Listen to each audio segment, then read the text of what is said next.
চা খাচ্ছি।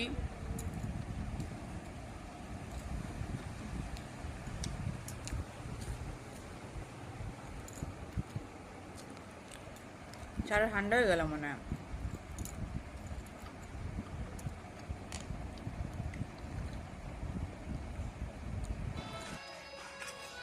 আলু কাটা মেয়েকে বানিয়ে দিচ্ছি।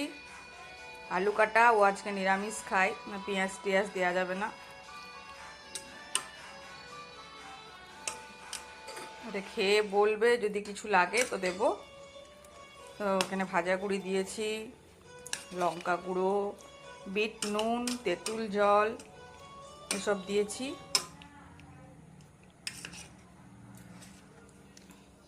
তো এটা খাবে। আর হাজব্যান্ডকে দেবো ঘুগনি। হাজব্যান্ডের জন্য ঘুগনি গরম করছে। হাজব্যান্ডকেও আর পেঁয়াজ টিয়াজ দেবো না। পেঁয়াজ নেবে না? তেঁতুল জল দিয়ে ওকেও দিয়ে দেবো, ভালো করে গরম হোক। পড়বে না গো। কাঁটা চামচ দিই, কাঁটা চামচ দেখো তো, কাঁটা চামচ না, ওকে দিয়ে দাও গা।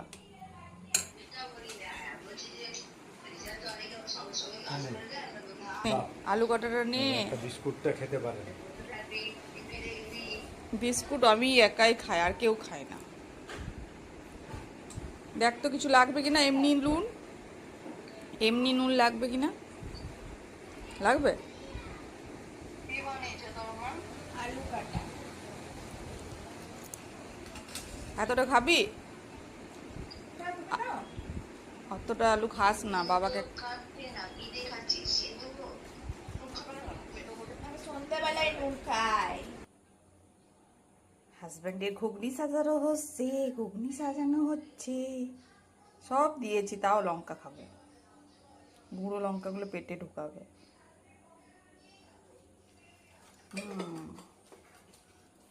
ঘুগনি গরম গরম, ঘুগনি খেতে এত ভালোবাসে বলার নাই। চলো, তোমাদের হয়ে গেল টিফিন, আমার নিশ্চিন্তি।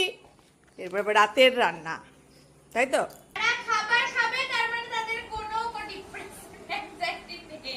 হ্যাঁ, আমার আর কদিন তারপর লাগছে আলু করাটা। মাস্টার ডিগ্রি যখন বললো না 1 তারিখে 8 তারিখ হয়ে গেছে,